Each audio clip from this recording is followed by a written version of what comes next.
این عادت یهود است. شما اون گزیده را خوانده اید که از مردم لرناباد یک مرد با دختر خودش نزدیکی کرد، از او فرزند شده است. به کدام خاطر؟ به خاطر که جاگاه ها یک جایی است. این پیغمبر خدا سخنش به حکمت نیست. من شما را گویم وقتی که درس میخونم نعوذ بالله خدا نشان مده یا یهودی به خواهر خودش میرسه، نعوذ بالله. خواهرش میگه ای برادر قوه تو از قوه پدرم دم زیاد بده. میگه راست گفته، این گپ مادر من گفته بود. که شما خوب بینید او بدبخت هم به خواهرش میرسد هم به مادرش، اون مرد هم به زن خودش میرسد هم به دخترش. وگرنه از کجا میدونه قوه پدرش زیاد است یا قوه مادرش؟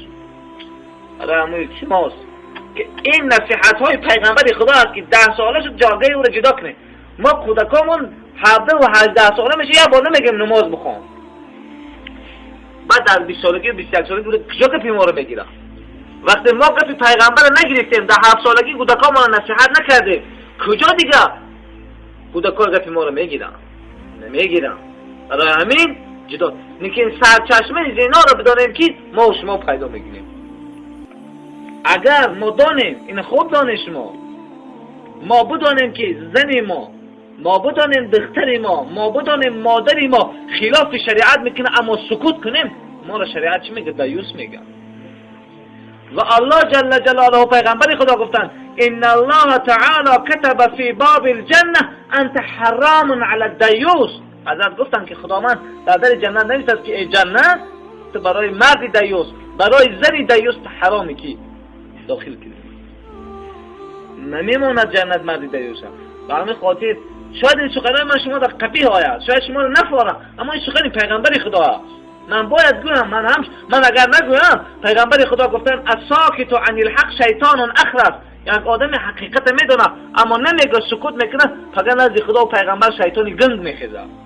این ملائکه که فریاد میزنن داد میزنن اینا به خاطر تعریف نیست، به خاطر که پیغمبر خدا گفتن امتی من اگر میدونه گوی ناخی.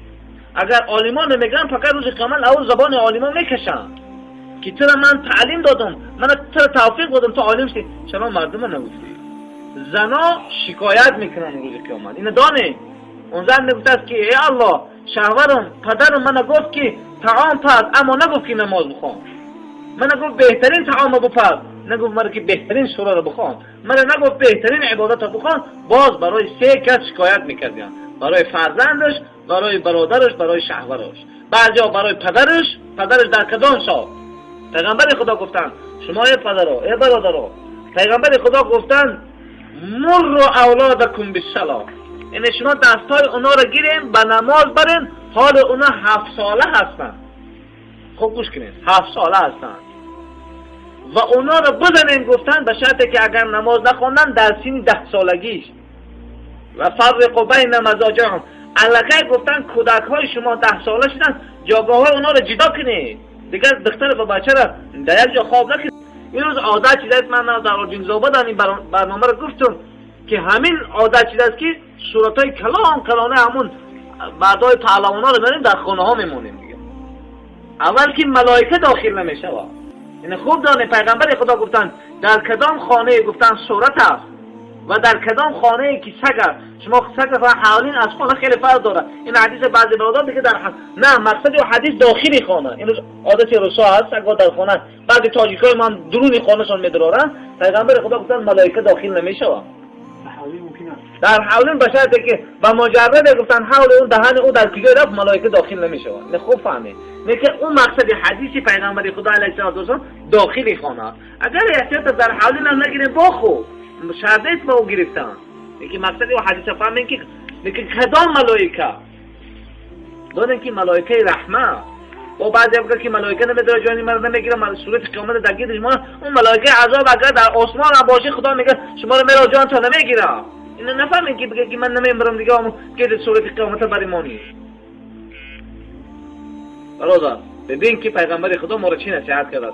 به همین خاطر همسراتون نگوی با سر شهوت داد دادن این حرام است. بس مثلا از پیش خودشون قانون گذاشتن این هم حرام است. من دیگه یک سوال شید وقتی این سوال خوب گوش کنید، من در فیض آباد بودم همین زن و بیچاره که مرد و هیچ کار نمیکنن و فقط پیغمبر خدا گفتن 3 روز شما برای آل جعفر، یعنی اصنعوا الطعام لآل جعفر، که اونا مصیبت دادن غمگینن، شما طعام تیار کنید. این نیست که او بیچاره ما خانه را حرام میکنه و ما سفیدی میکنیم و سیاهی میکنیم. ای دروغ است. این بیچاره چیز حرام کردگی نیست. با ستیلایی که میشه و بیچاره البته باش در خونهش خونه رو خاک کنیم برای نگنیم. خانه رو شده، خانه رو دیگه کجا میبرین خانه را؟ اینو در اسلام تحمل نکنید. پیغمبر خدا گفتن کسی اگر بر من یک سخن تحمل میکنه دوزخ جای او هست. پیغمبر خدا ترک این تحمدار و بیچاره چیکار کرد از اوخی؟